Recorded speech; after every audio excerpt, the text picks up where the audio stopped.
Welcome to the webinar. I am here with my really good friend, Alison Crockett. Welcome, Alison. I just thought I'd give you a little context of what led to this webinar today and things that are going on. This webinar has been coming, I think, for years. I mean, we've been having great conversations at the CCM Institute with all of my colleagues about how do you best teach commercial styles when we all have had such different inroads to this work. And Jackie, my wife, and I, we've been together, first of all, for about 25 years. We've been doing things together and making music together, and we started having conversations with Alison because Alison and I both, and Jackie and I, all have these mixing backgrounds and histories of doing research that all kind of came together. And so Jackie and I ended up, going to this, it was called the Church of Christ when we were in undergrad. And the Church of Christ is actually, I was just reading about this in a book about the history of country music. It's one of the, excuse me, churches that has the most primitive Christian singing style from the 19th century that has still kind of remained to today. And they're talking about how that influences country music. So that was my new discovery of this last week. But the bigger discovery that I had is that the only church we felt welcomed in Baton Rouge, Louisiana, was one of the original offshoots of one of the original 100 black churches of Christ. So these tended to be all black congregations, but it was the only congregation my wife and I felt at home in. And so we were just there. We song led there. I did. And, we were members of the church for 3 years. And I never thought a whole lot about it. It was just part of my life. Then I ended up moving up to upstate New York. I moved in next door to a guy who owned a recording studio that mainly worked with hip hop artists and some, blues and gospel artists, but also rock and roll and stuff. I started doing some marketing, interning stuff with him. Got to hang out and watch how records were made and learned a lot there. Interesting experiences. Fast forward many years later, Alison and I are talking. She mentions the Gullah people to me about, the history of black music. And I look that up and I go, holy crap, that's the same kind of singing we did in this church in Baton Rouge. And then she's talking about the rhythm in the pocket, and I'm sitting there going, yeah, when I used to work in the studio and watch these hip-hop artists, if you don't lock that stuff in, it doesn't work. And we started just having these great conversations about all these things that are missing from mainstream education and how that's failing teachers who are trying to teach commercial styles, and how we really need to try to help bring some of that to light. And our first kind of collaboration together was a book chapter that's coming out soon in the Oxford University Press Handbook of Voice Pedagogy about how we even got into this situation in the first place. It was about the history of commercial music, but what were the biases that got in the way? Because Jackie and I have been looking at this for 15 years. And our conversations with Alison opened up a whole other level. And so this is like a passion project for the three of us, plus the other CCM faculty. I mean, my colleagues on the CCM Institute faculty are all interested in this as well and have contributed to these conversations and thoughts. And so Alison and I thought we would jump on today and kind of start going down through some of these 5 big points that often get missed that are not part of the Eurocentric heritage of American music education. And that story is really in-depth. It has to do with the wealth that grew in the Gilded Age. It has to do with the poor Irish and Scots who were, isolated in the Appalachian Mountains, who were working with black Americans in the Deep South and sharing musical traits. But then it ends up becoming to a point where they want to shun all of that music, but specifically black American music and specifically jazz. They want to shun out of the academy, out of academia. And as Sherry Sanders has pointed out, and I'm going to send you something, a free ebook opportunity for all of you to read about some of Sherry's work, because she's got this great interactive resource that really shows you how many American musicals are based in jazz. And she makes a great point, which is if musical theater was built off of jazz, and we're not actually talking about jazz in American music education, we're kind of screwing over the kids who are supposed to be learning to sing musical theater, which is based off of black American music and jazz. And then, of course, obviously, rock and roll is a birthplace coming out of the blues, which comes out of gospel, which comes out of spirituals, and that comes into everything. And a lot of the ways we build exercises, a lot of the ways that we structure lessons, a lot of the ways we teach rep still are grounded in this Eurocentric point of view, and that's where our students end up actually struggling. And if you're not integrating some of these different ways of thinking about music and learning and exposing your students to it, then they don't have a full picture of the music that they're actually teaching. And that's why at the CCM Institute we think this is so critically important. That's what Alison and I are trying to solve in the world with Jackie and my other colleagues, Marcel and Jess and Julie and Catherine, everybody. We're all trying to figure this out. And hopefully today will give us some light, shed some light on this. So today we're going to be really touching base on registration, rhythm. We're going to talk about the influence of the church because there's some big things that come out of preaching that people don't realize that really affect the vocal lines and how they're sung. It matters for country music too. Riffing, we're going to get into riffing because we talk a lot about how to teach riffing, but sometimes in those talks it becomes very technical, just like we do with European melismas in a Handel aria. And that's just not where it started. It's not where it comes from. And so we need to talk a little bit about that to figure out how we can use both, because there's kind of both in musical theater, but we really need to understand the roots. And then learning through imitation, because we've gotten to the point, and Alison and I talk about this a lot, where people are almost afraid now to imitate because they're afraid, well, is that going to turn into appropriation? But appreciation is when you actually study the stuff and learn about it and actually know what is just putting on a caricature and what's actually understanding the heart and soul behind the music. So those are the things we want to talk about today. We got about 90 minutes that we're going to be doing this. We're going to try to leave time for question and answers at the end. And I think the best launching off place is to jump into talking about registration. All right. So first of all, welcome, Alison. Hey there. So glad you're here today. Thank you. So we've had these great talks about registration, how we teach it. We've talked about, you have people with voice injuries that have one set of issues, but people who already sing the style have a different set of issues, and people who are coming to this from classical music have another set of issues. And that all doesn't necessarily align with Black American music, and people don't often know why that matters or what to do about it. So talk to us about registration. What are some of the things that, come to your mind? Well, so one of the things that I deal with, especially teaching in the, excuse my computer, um, teaching in the master's pedagogy, CCM pedagogy program, is how little in the academy chest register is dealt with, Yeah. and how long it takes to build it, and what you need to do. See, I put my stuff on focus. I was checking. I was saying, am I on it too? Yeah, we'll get Well, it. I'm on focus, but when my children hit me, I have to I have to let them come in. So I that's understand. uh, so anyway, but I do a lot, I work a lot with chest register and just starting to get people acclimated to singing it over and over again. And we've been in the academy, and I grew up with this.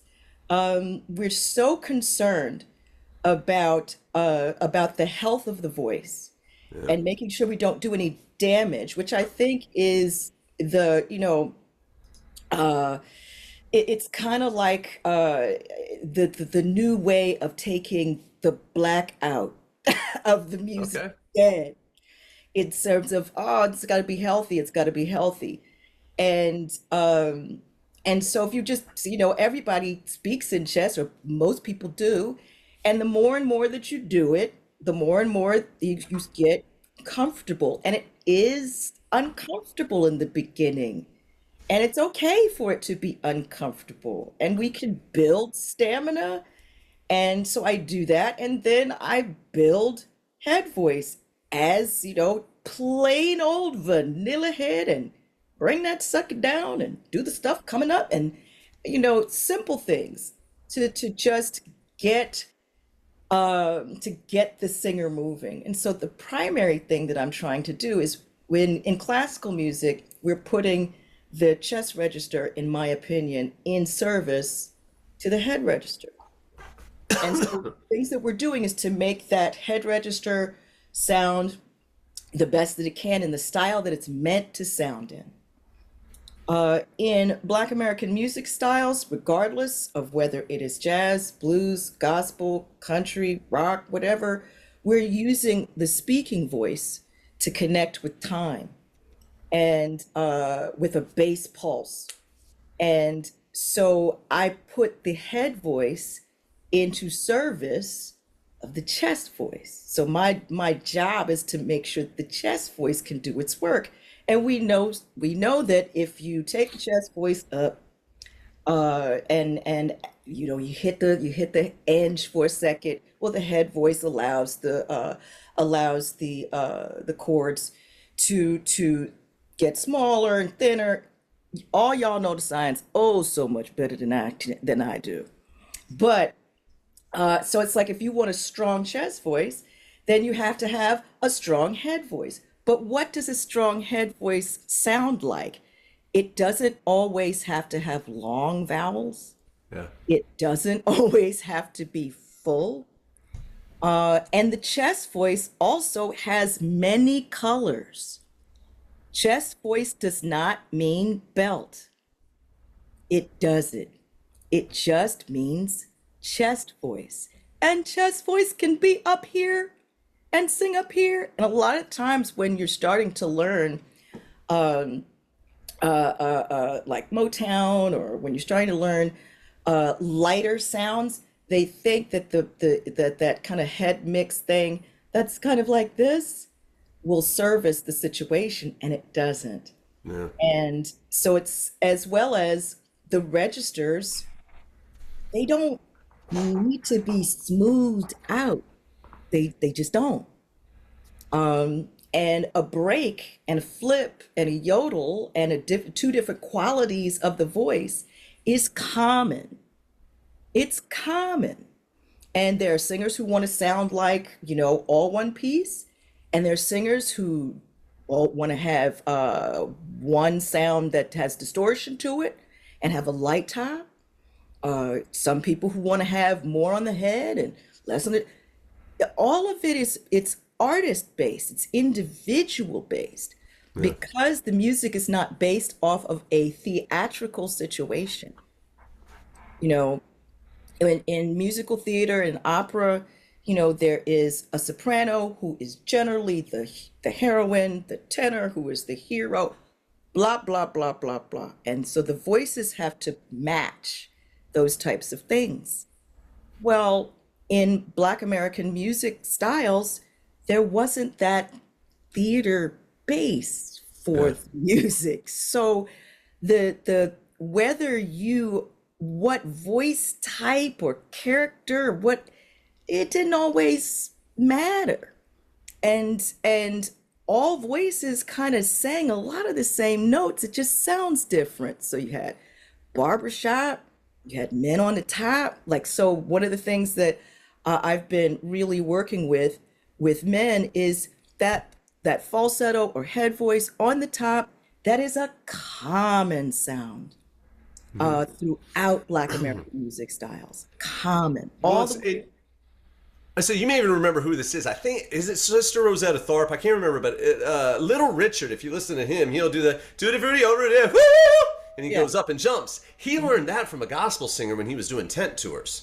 That's what Jackie found in her research of looking into Little Richard. I feel like it was Sister Rosetta Tharpe, but I might be wrong. I don't know if you remember who I that don't know. influenced. I don't know, but I know that Blind Lemon Jefferson was singing Yep. up there.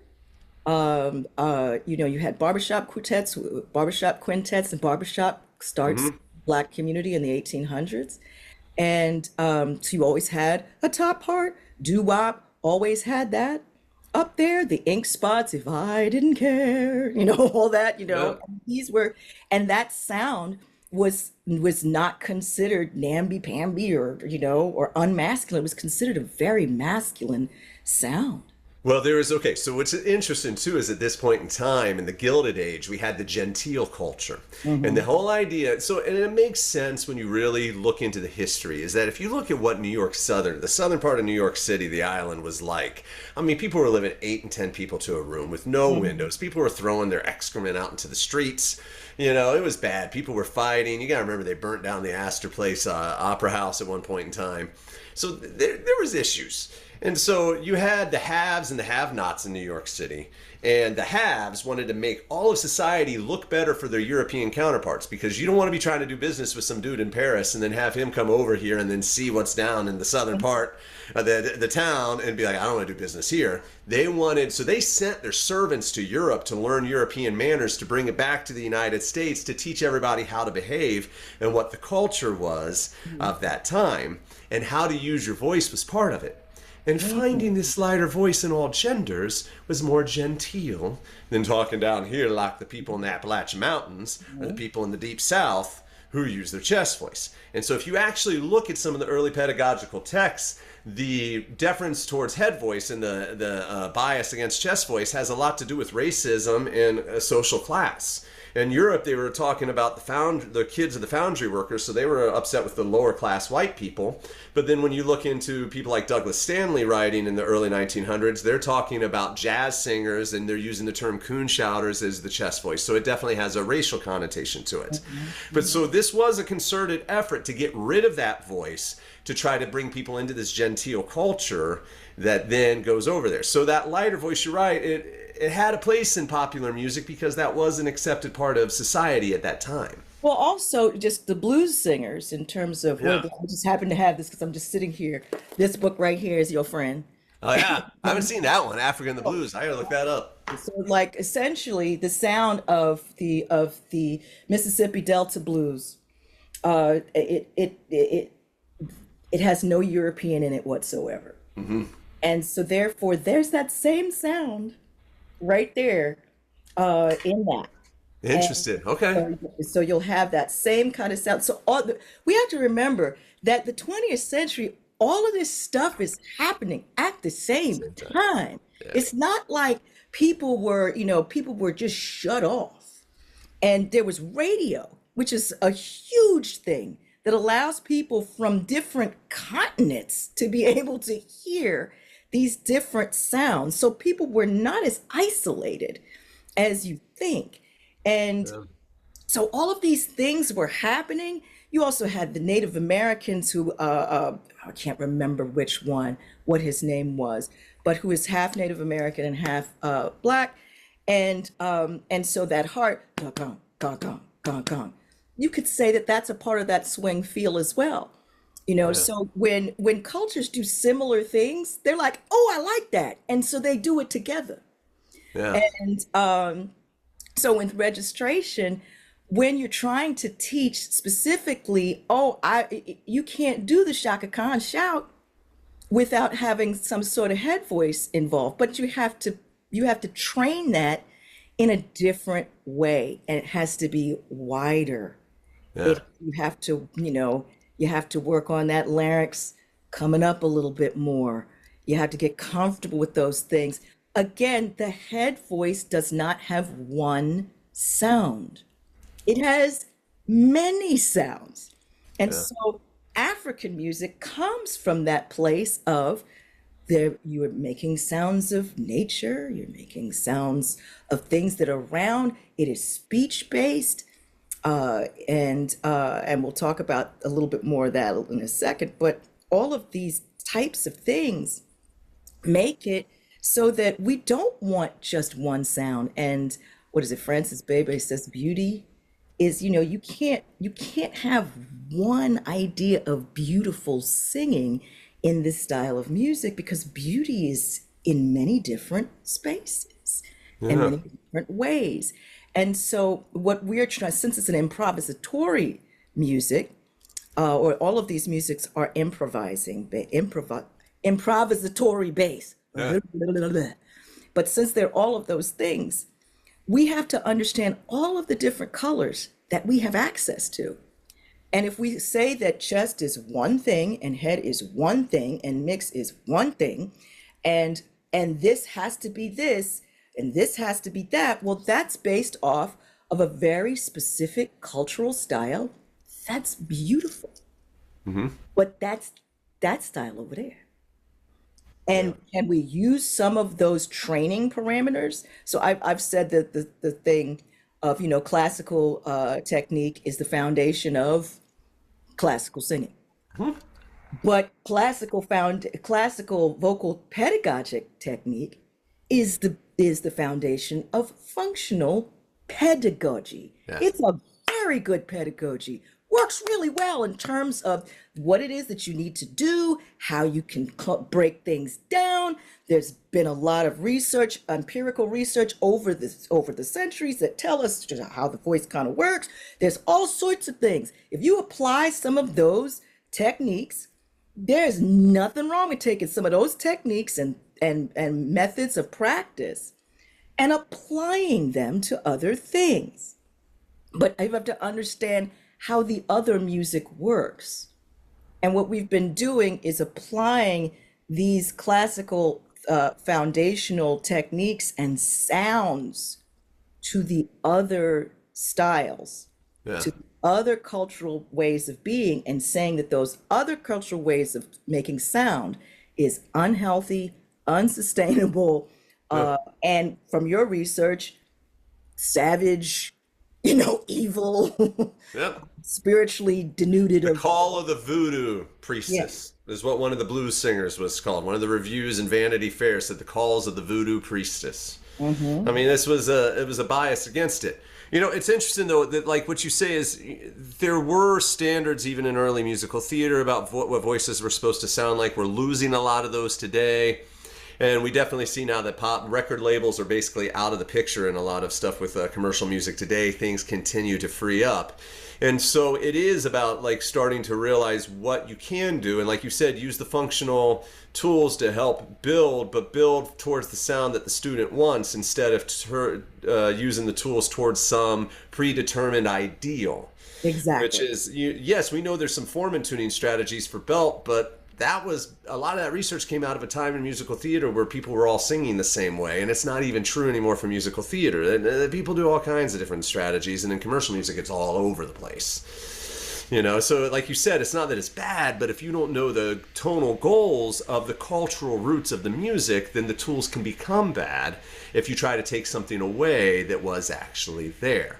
And one of the other connections that you made that kind of segues into the next thing is the idea of animal sounds. Because from my research, jazz, which was originally possibly jas, Jas, Hmm. as how it was probably actually a more correct pronunciation of it. But they would look at these black musicians, especially in New Orleans, who were making like animal sounds with their trumpets and with their other instruments. And that was part of jazzing around with the song and playing around with it. So it seems like this was just a part of that music. And then on top of there, then the rhythm driving everything along. And if you look in some of the history books I've looked at, there's not a singular term for singing in the African languages because singing was always done with dance and with drumming at the same time. And yet, in traditional voice lessons, we have somebody standing with plumb line posture and working on their song, and then telling them to sit in the pocket when they perform it or to live in the groove. But yet, we've never covered that, and that's why you're always talking about how important rhythm is when Yes. we're teaching these Black American styles. So, can you elaborate on that a little bit? Well, so if you can't lock to a pocket, like a lot of people are like, well, why doesn't it sound quite right? Why doesn't this sound right? I mean, I'm doing all the I'm belting, I'm singing in my chest, I'm singing in my head, I'm doing the right riffs, I'm doing all this. Why does this not sound right? Because first, there's this rhythmic component that has to be there. The other component that has that rhythm in it is blues, plain and simple. And so blues rhythms are the basis of a lot of the music that we do, blues sounds. And Hmm. so understanding that we have to kind of sit with this kind of feeling, whatever that pulse is, we just start talking to it. And then you start hearing rhythms. Doesn't matter where you're from or what you do, you just get this kind of sense. And this, you're hearing the triplets, you're hearing the duples, you're hearing the rests, Mm. and all those things have meaning Yeah. in this culture. And so if you don't understand this first, then your singing will not be connected to that speech like sound and storytelling sound.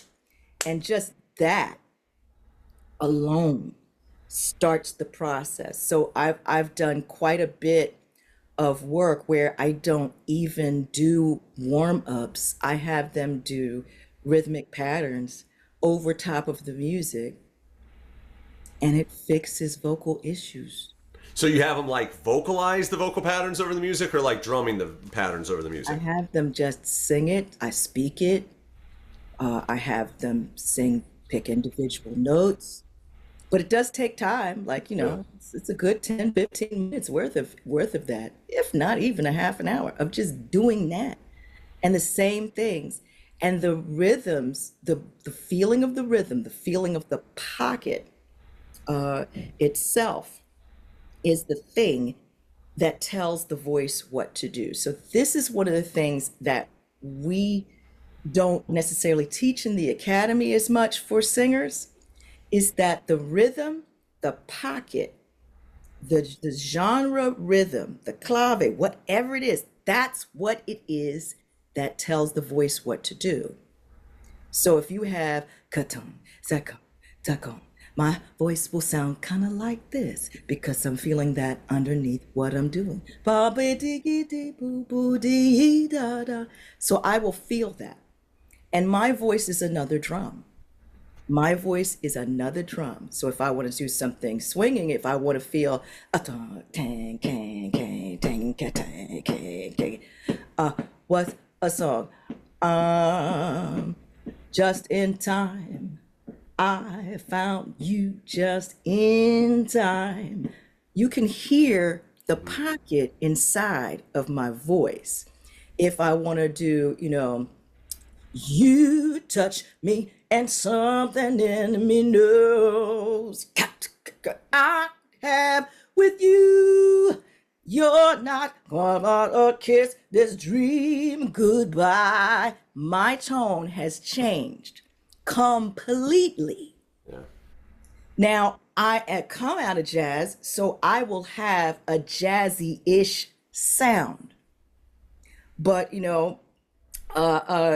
kind of does it, but my tone will change. And the tempo and the time and the pocket and the feel allows me to be able to do that. So if you just point on there, if you want to hear more of what she's talking about, and like you said, jazz, but to hear it in a pop song context, if you get on YouTube and look up Whitney Houston, I Want to Dance with Somebody, isolated vocal, sometimes you might have to put in either isolated vocal or a cappella. You will find a track of her with all the instrumentals removed and just her voice. And you'll hear her going, the clock strikes upon the hour and the dun dun dun dun dun. And she sounds like she's a drum, just like you were demonstrating. So it's a great, if you want to dive in deeper, I always tell people start with that recording and just kind of listen to how rhythmic she was in this 80s, 90s pop song. So if you listen to some singers, yeah, it'll almost sound like an African drum. It will sound almost like an African, like almost like Afro-Cuban music. Just like literally, you're just like, what is happening here?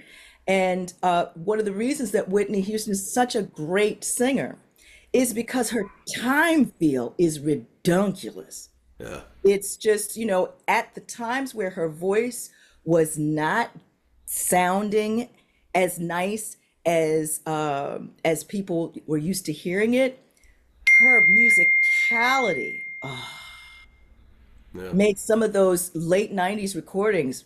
Oh, your love is my love, and my love is your love.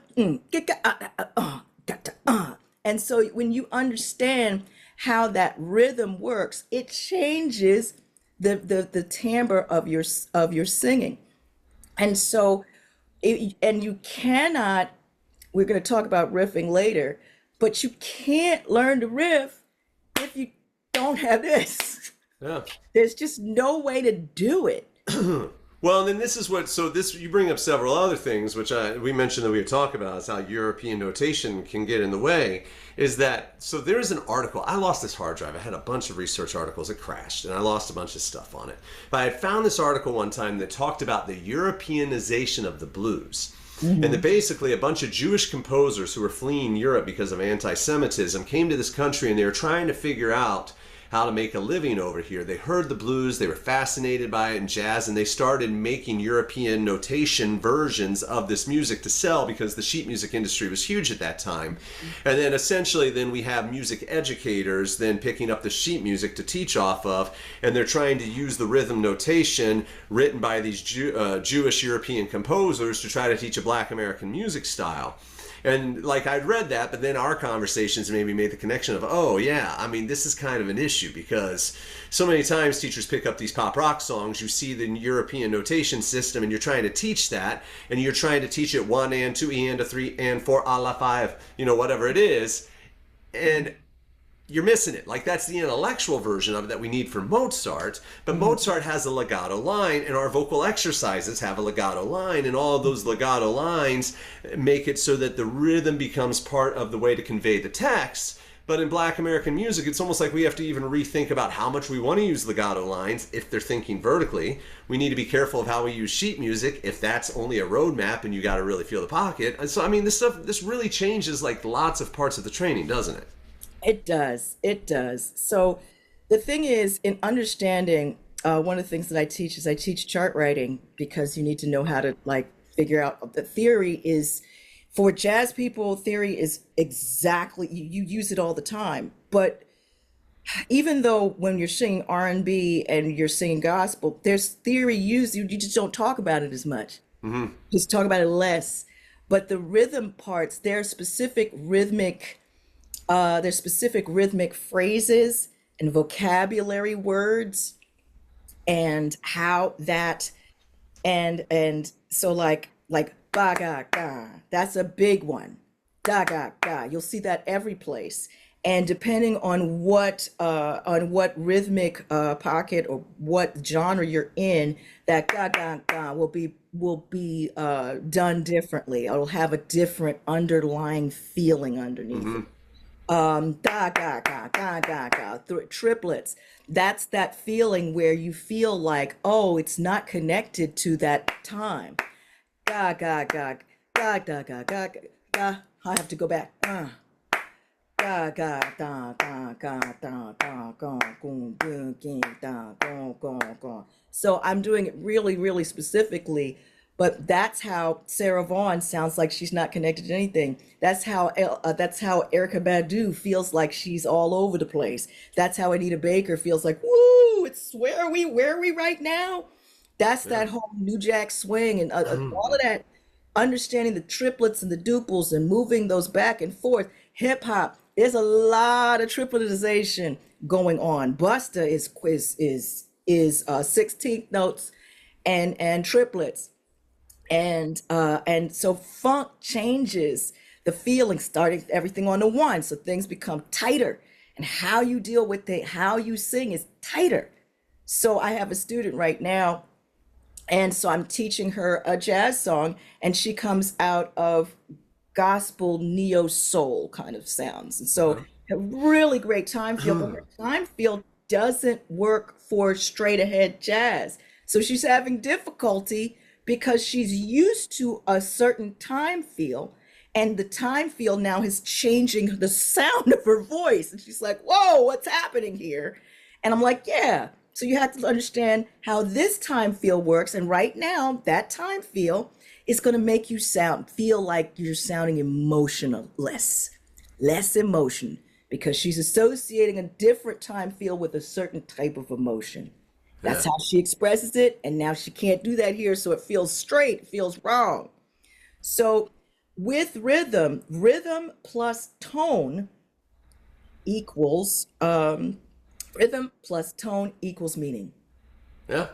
And that's from African languages, that's from Bantu languages, that's from Yoruba, that's from Igbo, all of these languages that are tonally based, that kind of comes over to America. And then you have English, which is an intonation based language. So those tones have, what? Huh. So Mm-hmm. you Yeah. have Yeah. Yeah. that mixed in. So you have all of that kind of mixed in together. And so Africans, people of African descent, tend to have more tones that have more meanings. And then with the code switching, that there's a lot of meaning put in small spaces. And so, again, all of this stuff is mixing together at the same time. So it's not like these things happened in a vacuum. No. No. Yeah. And so you can't, so it's like understanding those rhythmic concepts of tone and rhythm with word creates meaning. Yeah. And Well, that's different. And one of the things that just strike now, I'm going to grab this question, then I want to make sure we talk about some of the things you started to talk about, the vocal inflections, which from my research come from preaching as well. But I Mhm. think one of the things that, on my point of view, the more I learn about things, because I'm constantly learning, I'm always reading. My wife and I are just obsessed with history at this point in time. We were watching a documentary about the Gilded Age last night, and just found some new interest in gems. We love sitting when Allison comes over, we sit around and drink wine and talk about history.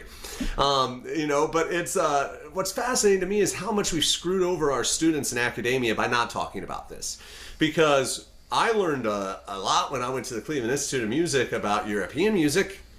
I didn't learn really anything about the human beings. I didn't learn a whole lot about culture and why people are the way that they are. So I didn't actually gain an understanding of the human experience or humanity, but I learned a lot of facts. I learned a lot of dates that I no longer remember.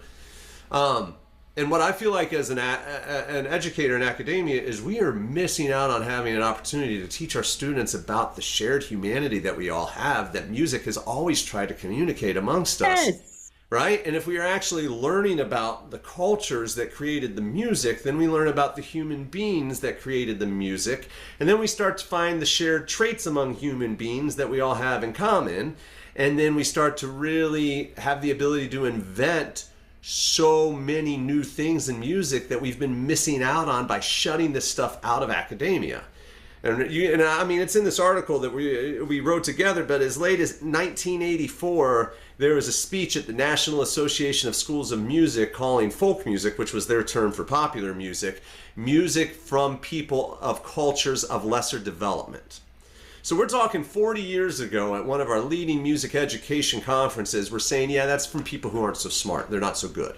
So it's like we've shunned all kinds of people out of this learning, and we're missing stuff about all of these things that to me are just so absolutely fascinating.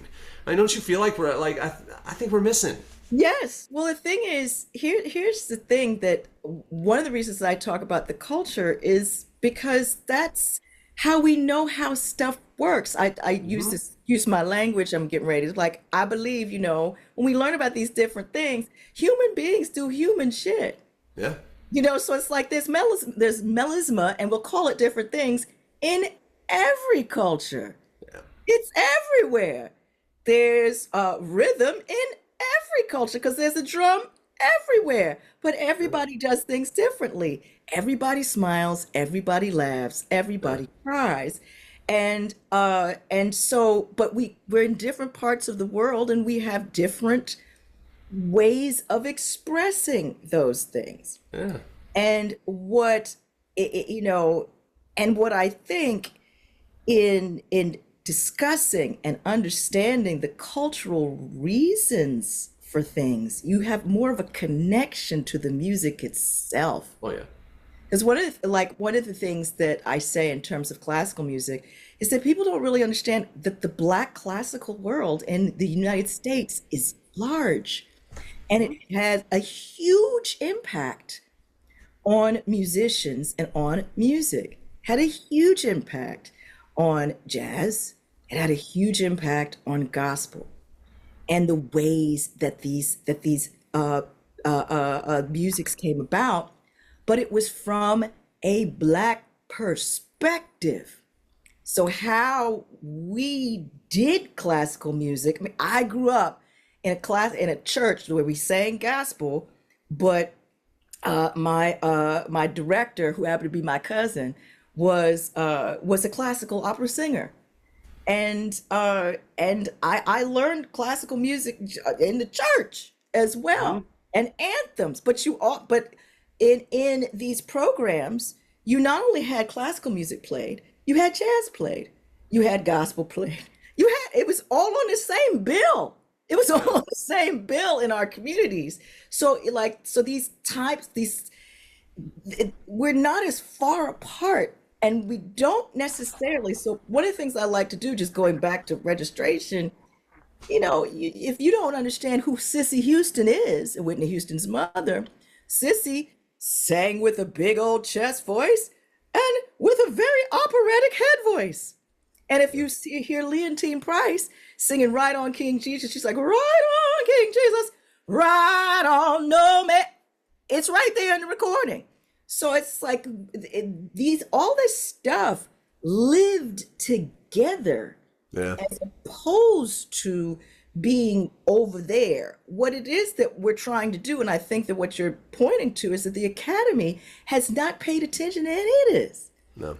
and it's not allowed us to actually have a conversation. And that is what deracializes the conversation, is Yeah. about actually talking about it.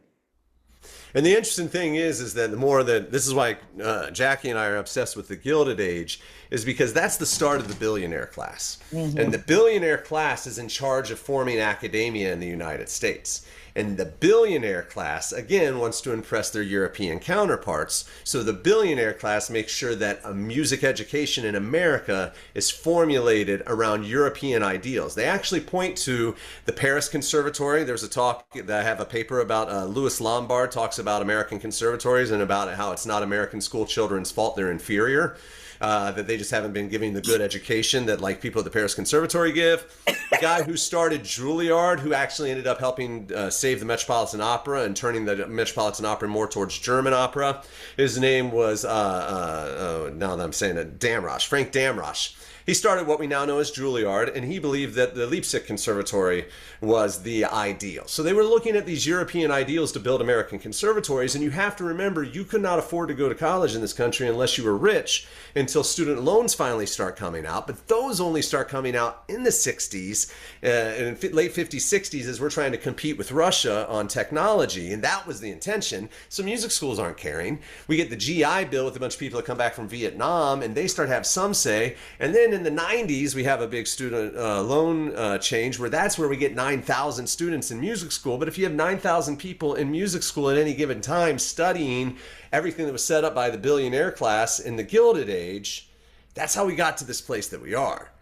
So it's also like starting to understand that this cultural elitism was, at play here, and that's people limiting us. And I think that that's one of the great things that I'm always talking with my students is that social media is changing things, because now we're having conversations, now we're having webinars, now we're talking and realizing, hold up here. We were told that it was this way by billionaires, not because this is actually how human beings are.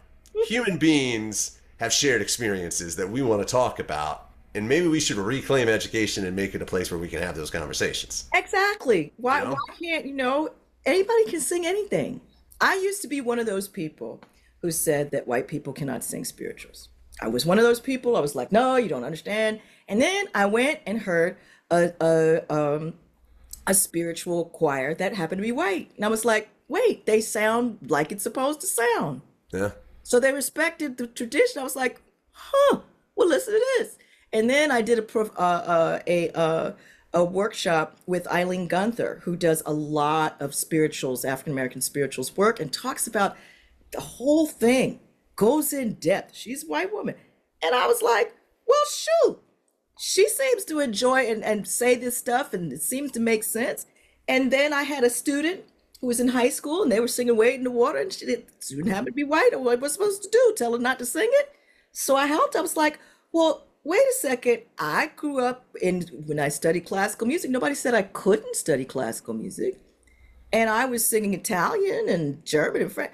So I can't wait. And I took ballet. So well, if it's just music, then let it just be music. But the key is what I commonly like to say is that the Black community has collective PTSD Yeah.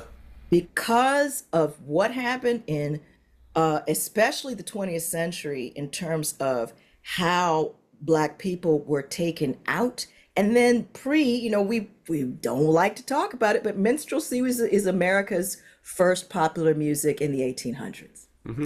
And so so we have these things consistently of being told in the Black community that our music is savage or it's not sophisticated, but yet over and over again, it's being utilized, listened to, created, made money off of, all the stuff, all the things that you said that this music is not worthy, but you keep doing it and making money off of our stuff. We get mad. So now there's more of there's more of a feeling of, no, I don't want you to have this because you've been doing this for so long and we're tired of it. But it really is just music. Yeah. We're not sending people to the moon. We are not curing cancer. We are singing music that allows all of us to enjoy it. And to say that music is universal, it is not. It is not. I don't believe that. But Yeah. it can, but we can listen to different types of music and we can say, I like that. I don't like that. Wow, I don't like that, but I've learned more about it and now I like it. You know, Yeah. and that's what I think education is for us to learn about the different things, so that we understand how the music works. So when I went to college and studied music, we went back to Gregorian chant. Yeah. And people were like, oh, well, you need to get over it. It's like in music, we went back to Gregorian chant. I don't know how much farther back you could go than 2,000 years. Oh, we've never heard African music. We don't know what that old African music sounds like. I don't think that we know what Gregorian chant sounds like No, we either. don't. I mean, we guesstimate. We Yeah. guess. Yeah. Yes, and written and not written, the only difference is one is written. Yeah. That's it. I mean, there's songs that have been passed down for generations. And there's Yeah. actually a really interesting, YouTube is your friend, a documentary talking about a specific song from, I can't remember which West African country, where a woman of the Gullah persuasion, she was singing this song to her child. And that song, a researcher found that song in I believe it was either Benin or Senegal, and they looked all over and they found it. And That's it was the fascinating. same song, same things, same melody. And then the woman went back and they were like, oh, and they sang it together. It was like, here it is. It's I wish I was better at names and things, but Yeah. Real quick, in because we still got three other big topics I want to make sure we cover on here. In 60 seconds, can you talk about the term pocket? Somebody ah, wrote that they're not sure they understand what you mean by the pocket. Can you oh, summarize that in 60 seconds? so I can, um, and I I know will it's a little big ask, but I will talk about it more deeply as I say in my course. But pocket is essentially a one rhythmic phrase that is done over and over again that everybody locks to. And that pocket tells you what genre you're in. That's as quick as I can go. so like this. Like I mean, I think we're talking like this. Like I got this is a repetitive thing. So the pocket's like that. Boom, Hmm. locking into that versus something else coming from Correct. right and inside of there. So it's kind of locking into the ongoing rhythmic Hmm. beat that's cycling underneath, which That's is correct. common in popular styles versus classical where the rhythm's constantly kind of in fluid motion. So that yes, and so that's why it's important to understand how the drum works. And as far as somebody asked about like practical ideas, I mean I think that one of the things like Jess Baldwin talks about is she'll have warm-ups with a drum machine, have a drum machine going in a warm-up. I have students drumming on a djembe. I have a big djembe and they're learning how to drum basic rhythms, so they're doing like ba da da da da da da da da da da da da da da da. So even as they're doing their warm-ups, they're starting to think about how the warm-up is in the rhythm as they're doing it, and that the warm-up isn't just some separate stand and make noise. That's right. Well, I have people dance. I have people do two steps. I have people do Okay, yeah. other stuff, and first I have them dance. Uh, I have them dance without it. Then I have them dance with the same phrase over and over again. So it starts locking. It's becoming what I try to do in my voice studio is to create the communal experience in a one-on-one setting. So we Yeah. learn these musics in a community type way. That's how we all learn this stuff. We did not learn it through going to school necessarily. We learn it through communal places, church, bandstand, families, all whatever. But so I try to bring that communal quality in. And so I'm dancing, I'm singing that phrase. And that also, with the dancing, that gives you that cardio breathing that you need in order to sustain all the Yep. stuff that you got to do. And, if we're not thinking about what it is that our students are actually getting ready to do, they're getting ready to move, they're getting ready to do really athletic stuff. And if we're not warming them up in an athletic way with a center on that pocket, oh my God, how I don't understand. When I perform, I mean, I'm moving all the time. Yeah. So it's interesting you mentioned like community. So we'll go back because I want to talk a little bit about this influence of the church, which I think like leads into riffing. But like, so this experience I had learning how to lead song in this black church in Deep South Louisiana. I said this was phone book days where we just found the churches in the phone book. We walk in and they're like, "Are you in the right spot?" And I was like, "It's the Church of Christ, isn't it?" And they're like, "Yeah." And I was like, "I'd like to come in." And they're like, "Sure." And they let us in. We realized we were the only people that looked like Jackie and I in there, and the music was absolutely insane. It was incredible. It's still, to me, I listen to Church of Christ music and stuff sometimes just for fun because the music is incredible. And so we joined, became members of the church, and Brother Lester Hardin was the person who taught me, and he came up to me as soon as we pledged membership of the church. He's like, "You want to learn how to song lead?" And I was like, and he was like, "You can do it." And I was like, "Can I?" And he was like, "Yeah." This man taught me how to song lead. And it was interesting because this is not my background, and I'm learning how to do something while I'm in grad school studying opera. So it's fascinating dichotomy that I'm starting to live in here is these two separate truths of what music can be. And I learned it by doing because I remember asking one of the ladies in front of me one time, "Where's that in the book?" And she said, "Oh, honey, we just sang this way our whole lives. We don't have it. It's the book, whatever. Get rid of the book." And I was like, ah. And so, but, Brother Hardin starts teaching me how to like just live in the moment and sing. And Brother Rudolph James was the preacher. And these two were talking to me about like the preaching is an inspired preaching that's still coming out of what I now realize is the tent revivals of the 19th century and the Great Awakenings that then fuels over into so it's big and loud and it's up talking and going upwards in the inflection and getting super excited as the preaching goes on and on and on. And then in the singing, you're singing, "And Jesus is coming soon, morning or night or noon." And there's a preaching cadence that comes into leading the congregation after you just got out of a sermon as you're singing the song to welcome people to come get baptized. And as I listen after talking with you and with lots of our conversations and realizing, holy crap, and this is why I put it in the advertising video for this, is if we're listening to "Something's got a hold on me lately, well, I don't know myself anymore." Yes, That's the preaching cadence. it sure is. Yeah. So talk a little bit about that, like from your perspective, like, I mean, because I have my experience, but you've got lots of other thoughts on this of like, how that really does influence things.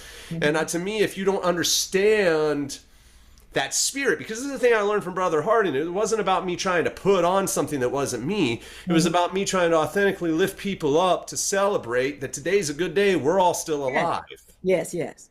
you know? Most definitely. So one of the things that I was doing is I was responding because Yeah. that's how we talk in church. So somebody says something that you feel like good, and you're like, yes, yes, yes, yeah. Yeah. That's what it is. That's so we talk. We talk back to each other. And Which is so not common in the white churches of it Christ, is by the way. not. It's It not. is Yes. not. Yep. And so when we talk back, it's like, yes, yes, yes. So, well, that's right, that's right, that's right, that's right. So it's so when we're dealing with that preacher talk, we literally the singing that singing speech, because the speech itself, the kind of ways that we talk in the church, it has all the rhythms, all the tones. Again, it goes back to tone plus rhythm equals meaning. With the word equals meaning. And so understanding that when you're talking about when the pastor is preaching and you hear how the pastor preaches and he does some things that make you feel like, what are we doing? And I have something that needs to be said. Well, if you listen to Ella Fitzgerald, she sounds like she's just singing a spiritual or she's preaching. If you listen to Nancy Wilson, especially when she talks and when she sings, she sounds exactly like she's just preaching.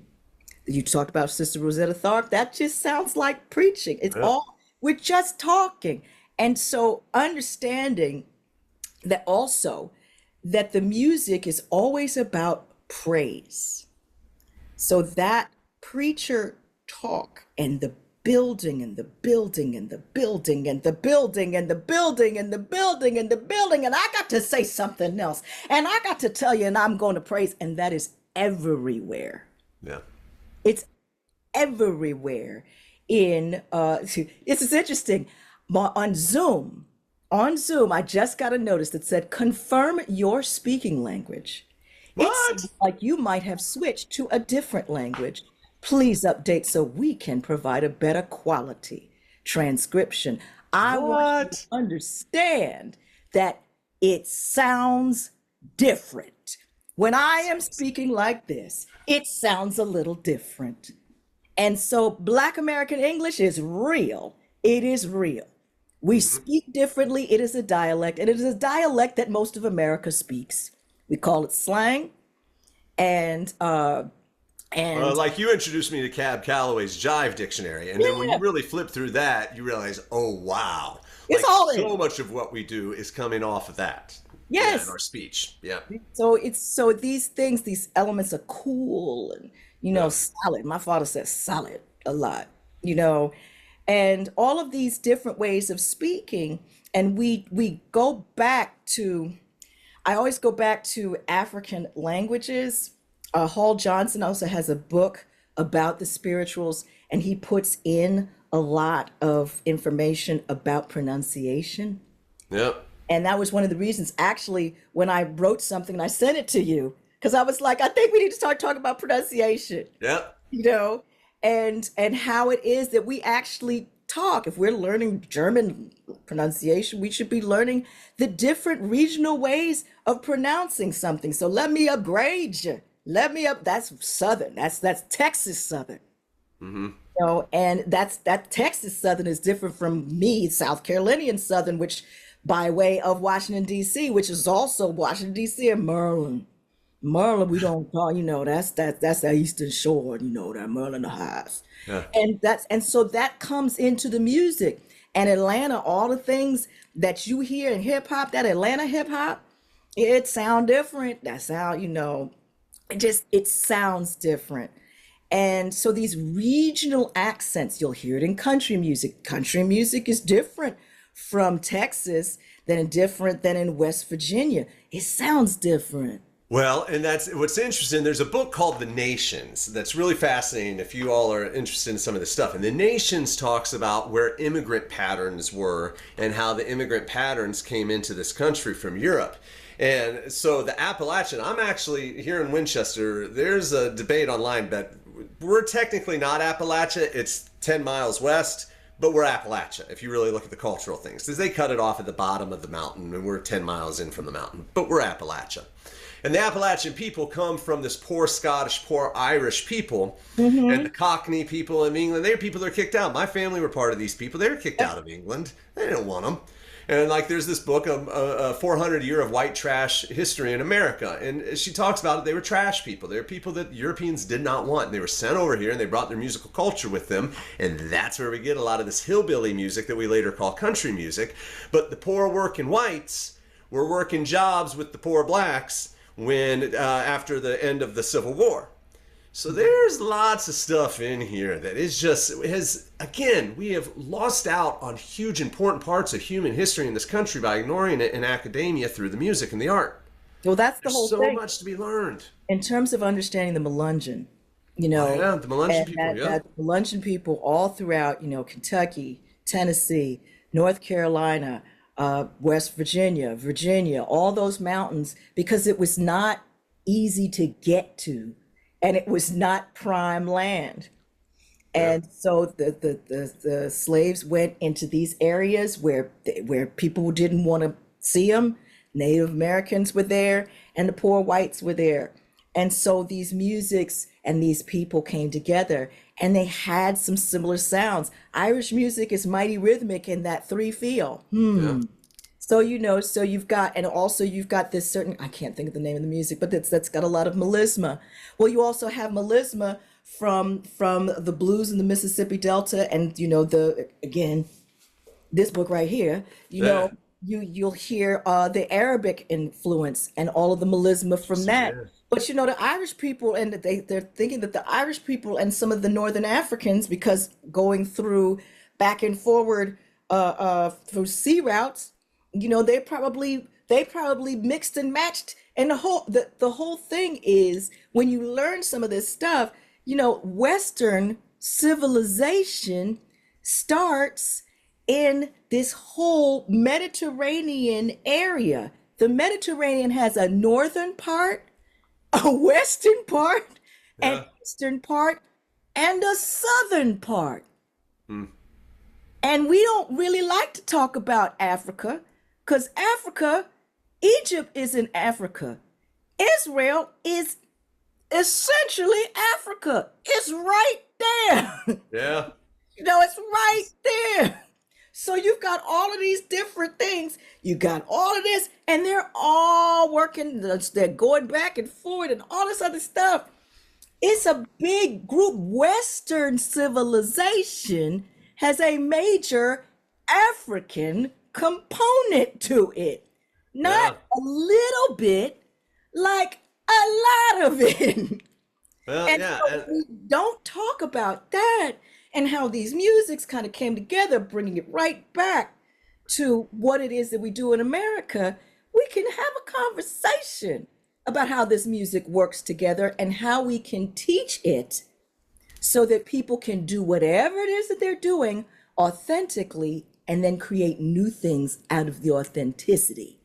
well, that's it. I mean, we're missing out on new things by not having these conversations, because that's when you have cross cultural sharing and understanding, then new things come out of it. It's interesting. Earlier, you talked about the Gregorian chant, and to me, I always explain this to my students: is that these debates about riffing in musical theater, like should we riff, should we not riff? It's always back and forth. But I always tell them, you got to remember that Gregorian chant started to try to unify the music of the church, and then if you really read into it, they were essentially riffing. They would try to take Ave Maria and play with it, and then they were told you can't do that. So that's when they decided to have that constant Ave, so that way they were singing the melody as somebody else played around on top of it. So, like people, like you said, human beings have wanted to build upon music for life. And one of the things in the Black church, from my understanding, is that there's this idea of anointing, of the Spirit coming down and anointing you and giving you power to release. And from that is often where the long, extended riffing and things come out of the singer, is from a spiritual release when words and songs aren't enough. Can you talk about that a little bit? Yes, it is. So, yes, so improvisation of all kinds comes from where the word and the melody cannot hold the feeling that and the meaning that you want to say. So, you have to have the intention, the thought, the feeling, the idea, the emotion. And then you have to have conviction. And you have to really believe what it is that you're saying. And then it comes out. So it's not here, here. It is here, here, or here. So it's that feeling. And so riffing, when I work with people who have never riffed before, and I remember when you asked me to make that whole riffing thing, I was like, what you want Yeah. me to do? Oh my God. But when I started understanding the process of having to break it down for people, it's that you do need to imitate, and you do need to learn how to break things down. Yeah. But you have to understand why you're riffing, why you're improvising in the first place. So you have to have an understanding of, if I wanted, you hear a lot of people who are like, well, if you do the pentatonic scale and if you do these patterns and such and so forth, and that's great, much later. Doing that first is confusing because you don't understand why you're doing that. And so we as singers, if you're improvising, you want it to come from someplace. So if I am singing that the melody ain't the melody is amazing, but I know amazing. Now I added that other thing because it just felt right. Ba amazing grace. That doesn't come from me studying a scale. It comes from me first feeling that sense of pocket, knowing what it is, that having that understanding of that speech. Amazing grace. Amazing, amazing grace. Amazing grace. Amazing grace. And having the sound of the blues. That sound of the blues, if the blues ain't present, you have to have that sound. And so that feeling, that sound, the blues is not just 1 4 5 1 or 12 bars or the blues scale. It is a sound that the voice makes. It is a feeling. And that riffing comes from that tradition from Africa. Probably they heard things in Ireland, from Ireland. They heard, it's all sorts of shit. Excuse my language. But it's like that, oh, it's an exhale. It's a letting go. It's a being. And so if I'm going to sing, uh, let me see, pick a song just really quickly. I'm trying to think because I've got Amazing Grace. But if I wanted to say happy birthday, just a simple thing, Yeah. like if I wanted to do happy birthday, because I just want to say, oh, I really love you to you. Happy birthday. But you can hear that I know where the melody is at all Yeah. times. I'm not just doing anything randomly. To you. Because I really want to say two is important because I'm talking about to you. Happy birthday. I might not want to hold it because I might want to play with it because I'm having fun, but I also want to birthday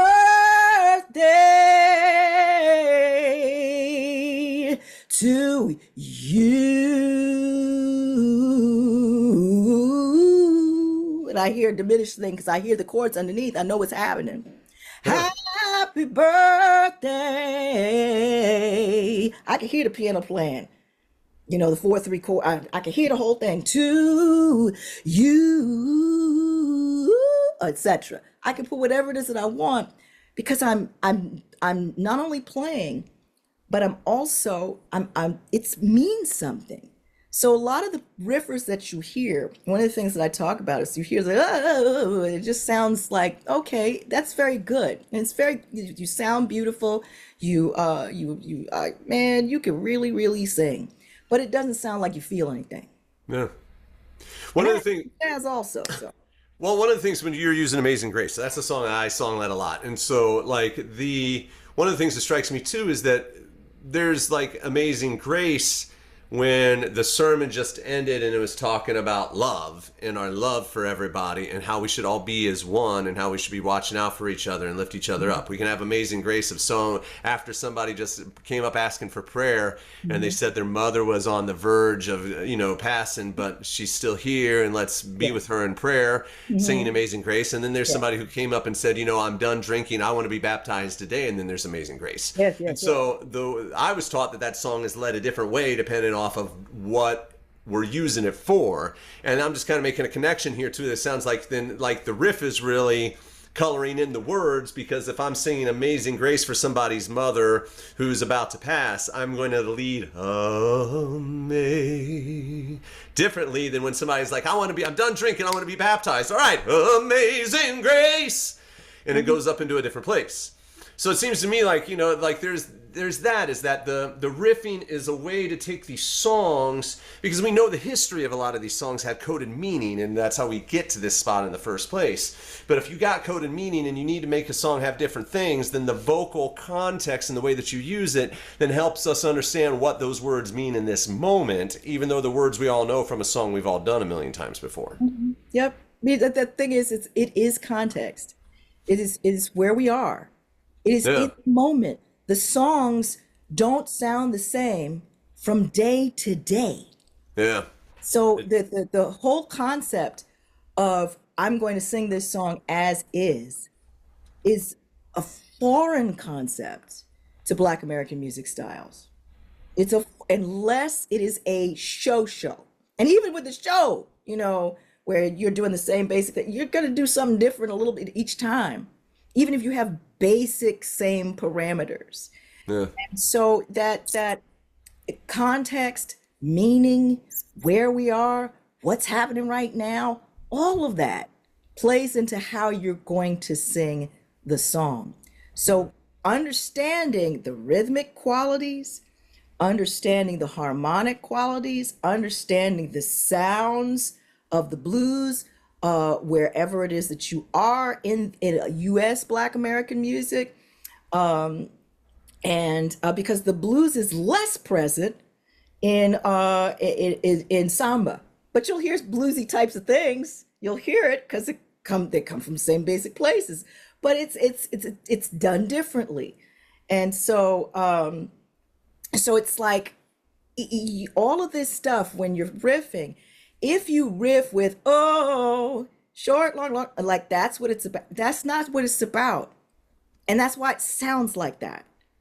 So if you're like, or whatever it is, it's hard for me to do. It's hard for me to riff without meaning. I just don't do Yeah, it. I get it. I mean, it's Like, But that's why this conversation is important, because look, like there's a lot of teachers on here teach musical theater, I'm sure. And in musicals, what I tell my students understand is there's moments that are melismatic additions, which is lost in the wilderness. That's a melisma like passage that people have added for years and years, and you can turn it into a riff if you put an extra meaning behind it, but separate the two out.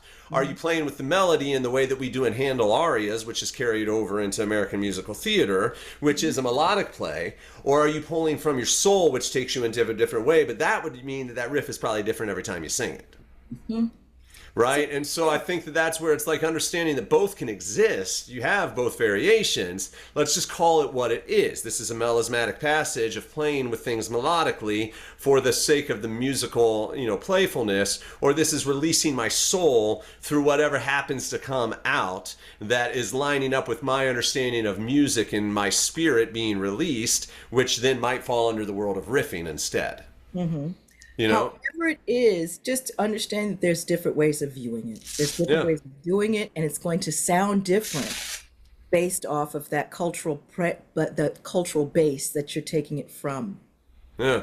And just understanding the difference. And that's what allows you to do all the different cross training and all the different sounds and things that you can do, especially for musical theater people. They've got to do so many different styles, Yeah.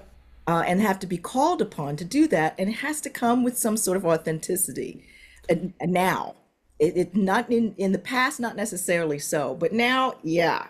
Yeah. Now we want that sound.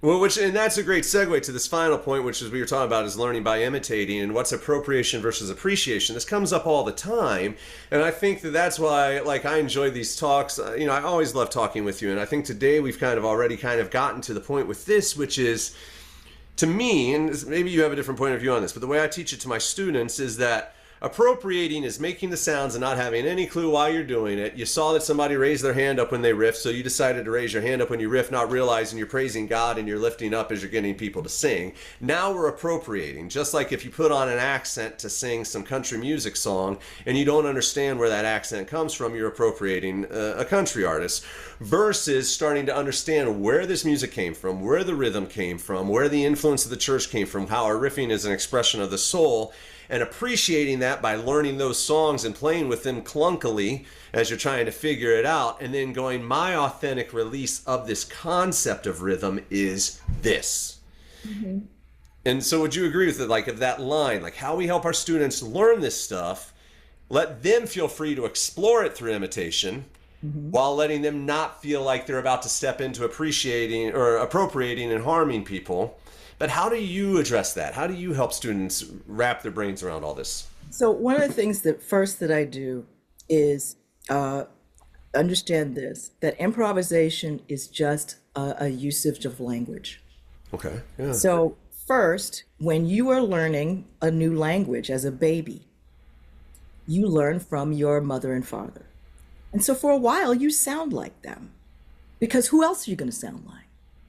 We don't tell 2-year-olds to to start having thoughts and speaking in essays and paragraphs and having new ideas at 2. Yeah. No, we don't even expect that we barely expect it at 15. We really expect in education, we're learning about how to talk, we're learning about how to express ourselves, and it takes a while to have your own voice. And the only way that you can learn, you learn, we learned a whole bunch of poems. My mother learned a whole bunch of Bible verses. You learn, you read, and you learn, you imitate, and you say what it is that you say what it is that you know. Imitation is the way to learn the language. And so imitating first allows you to get all the things. I believe in teaching as much stuff in one shot as possible while only having an expectation of one thing actually happening or doing well. The student might not know what it is that I'm doing. I'm teaching all of this, but they're thinking about one thing. So in improv, in learning and imitating, I'm teaching a certain sound. I'm teaching the rhythmic language and the connection to the pulse or to the pocket. I'm teaching vocal technique because you have to listen and hear Yeah. how to deal with these different sounds and how to make those things yourself. I'm teaching about the historical understanding or of that song. I'm teaching about how to deal with what that song is saying. I could be teaching harmony. I could be teaching all sorts of things with that one song, one imitation, and then I do it again. And then after that, I bring it away and say, okay, let's make a sound like this other person that you've been studying. And so I got that from watching. I'm a big Star Trek fan, and Okay. uh, and Data plays the violin. So he's starting to play this concerto in front of Captain Picard, and then Captain Picard is done, and he's like, "Yeah, that was really good." And he's like, "Well, I'm not really being creative because I did this part like this artist, and this part like this artist, and this part like this artist." And he said, well, that's the essence of creativity. Why did you put this here and why did you put that there? That's the start of Yeah. figuring out how to do that. I used to be a big into figure skating, watching it, couldn't do it. And then Michelle Kwan, who's my favorite, Yeah. she It's was great. 14. The choreographer said, we're going to choreograph this thing together. So she'd never choreographed anything herself. So she started doing stuff. Well, this is how Brian Boitano would do it. This is how Christina Gucci would do it. This is how this would do it. And she started figuring out what her voice was Yeah. because she understood the language of skating. And that's why she was quintessential in figure skating world. She was so creative because she knew the whole thing. She Yeah. knew how it worked. And so when she came up with things, you were like, oh, look at the depth of what she was able to do was astonishing. Because you were like, wow. So when you have like what the biggest riffer right now is Jasmine Sullivan. So Jasmine Sullivan, I always call her Little Kim Burrell because she Okay. sounded like Kim Burrell to me. And I remember she opened for me when she was 16 and I was in London and she was over there and she opened for my group. Nice. So it was really funny. I'm like, oh, who's this Jasmine Sullivan? Oh, she don't sound like Kim Burrell. And so when you listen, one of the songs that I tell people to listen to with Jasmine Sullivan is to listen to her do the national anthem. And what she does is she has an understanding because she's been in music for so long and she's done so many different things. She knows how to change the harmony. She knows what it is she's trying to say. She knows how she's trying to say it. She knows so much about what it is that she does that whenever it comes out of her mouth, it's powerful. It's powerful. So the biggest riffer on the planet right now, Jasmine Sullivan, doesn't always riff on everything. Yeah. And so she's imitated. She sounds like so many different people. She can't, and if you don't know who you sound like, if you can't hear what I sound, but my influences, then I'm listening to nobody. I now sound most like myself because I'm a 53-year-old woman who's been doing this for 35 years. But that takes time. That takes time. And when you're learning how to be yourself, you have to imitate and gradually figure out how to place what it is that they're doing. So you understand how to utilize the language. And that builds you into being the singers that I end up working with, and I'm working with them for just 14 weeks. All of a sudden, they're just able to riff. I don't teach riffing. I don't teach all that. I teach how the music works. And then as we learn how the music works and as we're singing and we're learning our voice and all that stuff, at the end, all of a sudden it just falls out their mouth. I'm like, did you plan that? No, I didn't plan that. Wonder why that is. Yeah. That's it. That's cool. I love it. I love the analogy about the kids learning language. That's really brilliant. It's a great point. There's a book, and we're gonna have to wrap this up here. Last couple thoughts, but like the book. Have you ever come across the book "Steal Like an Artist"? No. This guy named Austin Kleon, you'd love this, and he's coming at it from a visual art perspective. But he has all these quotes from famous people we all admire, some movie directors, script writers, artists, saying, "Well, yeah, I copied this person's work until I found my own voice," or "Of course I stole that, and then I did that, and I stole from these 5 people, and that's how I did this thing." So it's just interesting how many people are having these conversations, and again, this gets lost in some of our traditional academic training because when I was coming up through the academy, it was don't imitate anybody. Don't copy somebody, learn it on your own. And I was trying to learn it on my own. Then I was told I didn't know the right musical style because I didn't know what I was doing, and I'm supposed to figure this out. Right. So I think that is a very, another thing that as we're opening up our minds to how maybe we've been training people wrong, is that there's value in doing this. So I have my musical theater majors find like their one musical theater song and find 5 other people who have performed it and use colored pencils and mark out what made each one different. So they start to think differently and they learn what the guardrails are, so it's just interesting, just how much this comes together. So real quick, somebody asked, Allison, can you show that blues book again? It was what, Africa and the Blues? Yeah. By Gerard Kubrick. He's actually a German guy. Huh, that's cool. The German guy. And so this little thing right here, you'll see this little mouth harp Yeah. right there. You will see this in Appalachian music. So Interesting. you will see African instruments. And he has all these books, all these pictures in this book with African instruments in these Appalachian white people's hands. Well, like the banjo. Yeah, but it's like, and they're just other instruments, just like this mouth harp. So it's like, so that these things, and just didn't know where it came from, and just started doing it.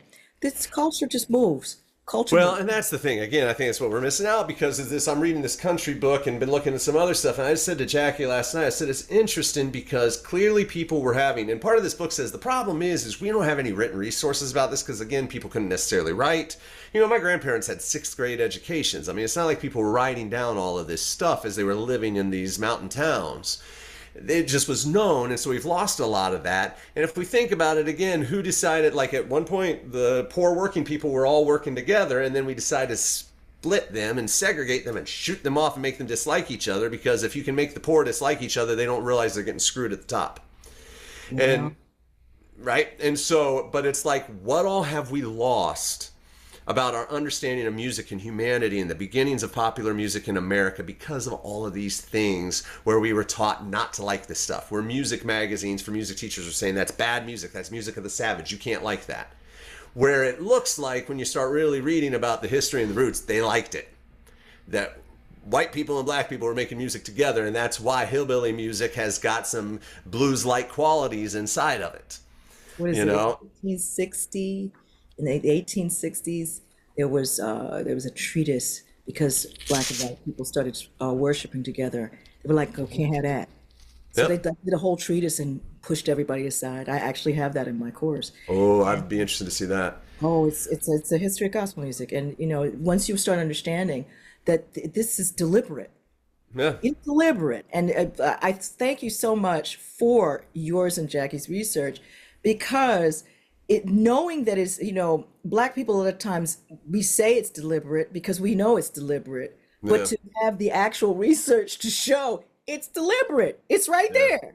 And people don't want to believe it, but it's right there. These Stands. are not hard things to find. It's not, and it's interesting. What I always try to clarify for people too is my research began with was why am I being treated like crap in academia because I like popular music and that's what I want to teach? Why am I being treated poorly because I want to teach belting? And so I started being like, what the heck? And so I didn't go out on a mission to find anything except some answers. And the answers started illuminating things where I was like, are we for real? That's really the answer? That's And it amazing. just kept popping up where I was like, holy crap, that's the answer. It And really. so it's really interesting, like, to go find this and to find that a lot of it, because I explained this to grad students, they're like, well, why wasn't this talked about before? I was like, because some of these books were just digitized in the last 7 years. And so honestly, when I got on Google 15 years ago and tried to find these answers, I couldn't find it. But now I get on and it's like, oh shit, that's the It's right answer. It's there. right there. And so then you realize like, oh, okay. And so yeah, it's interesting. All right, so we got to start wrapping this up because I know I told people 1:30. The article that is a book chapter that's coming out. It's coming out in the Oxford University Handbook on Voice Pedagogy, and it's the chapter called Commercial Music. And we've got some stuff in there. There's another thing I'm working on. I'm sure there'll be more as well. Like I tell everybody, this is so in depth. This is probably, I know I'm going to die in 30 years and barely have touched the surface of all the stuff that there is to find. So we're trying. There's other people out there, though, who I've found who actually were writing about some of this stuff 35 years ago. But again, because of the way the dissertations were distributed, people never read this dissertation because they didn't know it existed. So the info's out there. Jackie and I and Allison, we're all talking about how we can continue to share some of this info because we really do all believe that people need to know why we do what we do in academia, so maybe we can start doing things that make sense, and better serve our communities.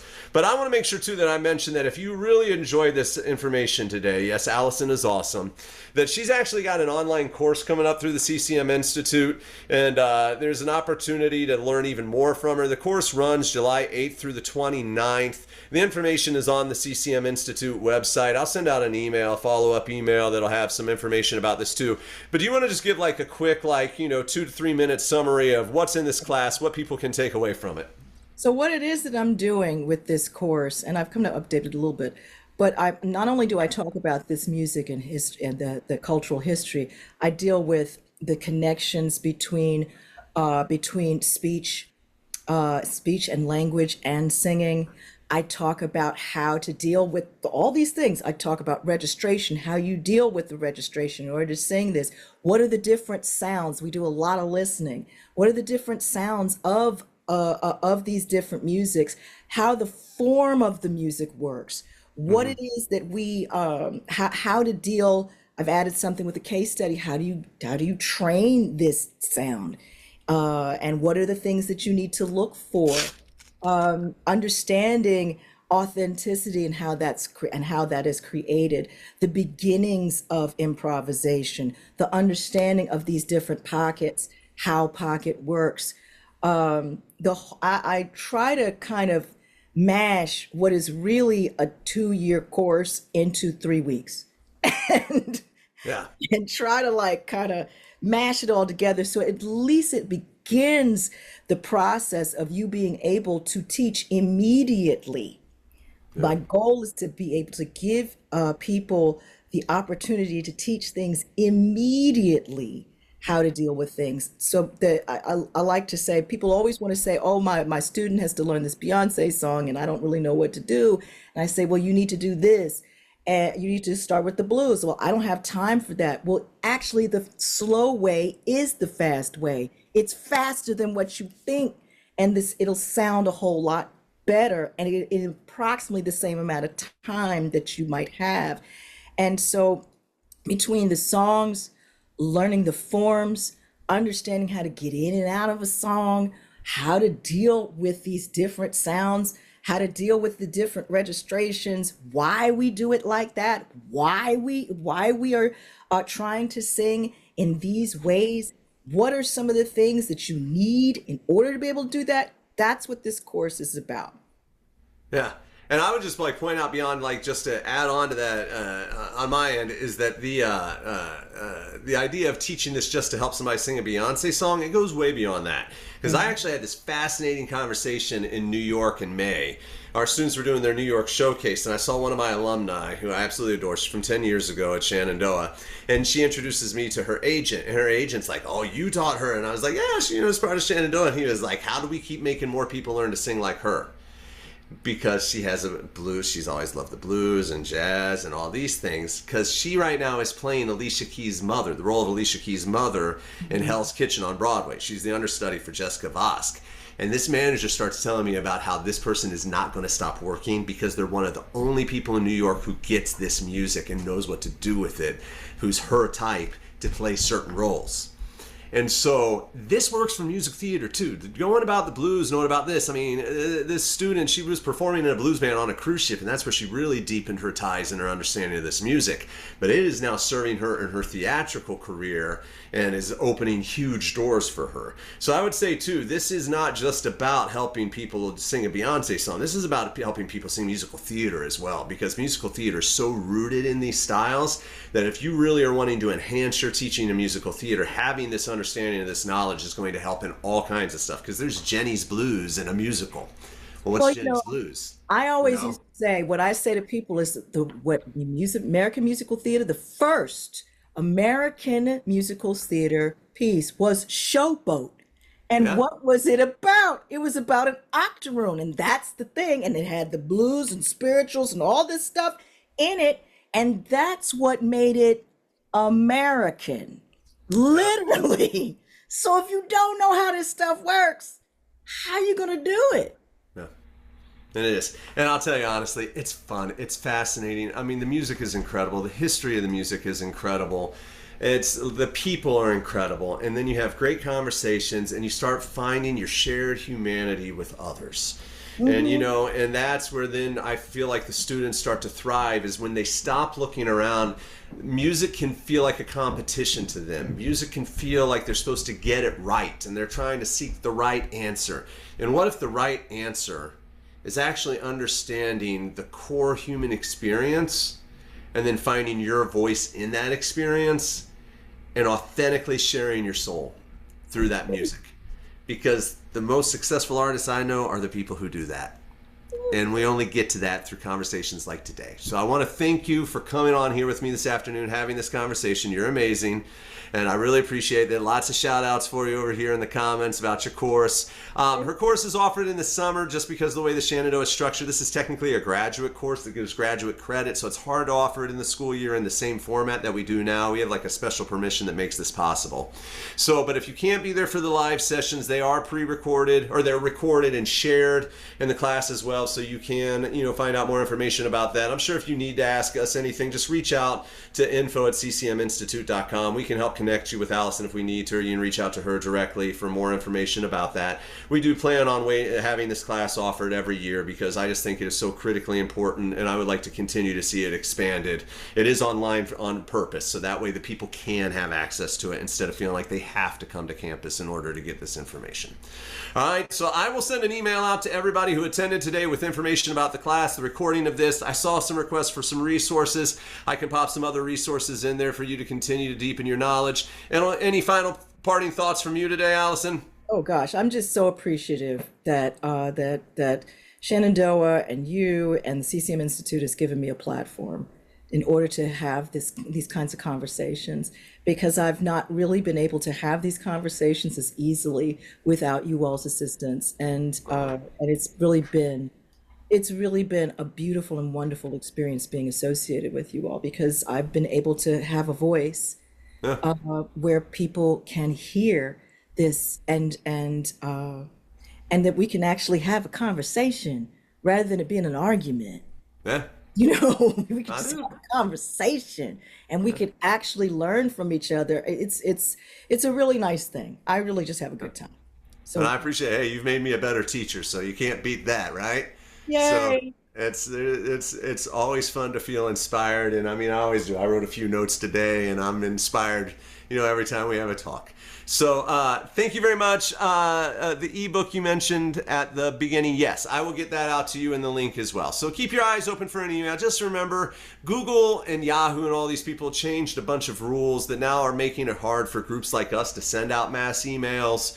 It's probably going to take a good day or two for me to get the webinar recording, but it should be out by Monday, Tuesday. Check your spam folder on Monday, Tuesday if you haven't seen an email from us. Unfortunately, the way Google is doing things, they just automatically kick us out for a lot of things. But I will save this thing actually right now. I'm going to make sure before we log off that I save this chat. I think I can.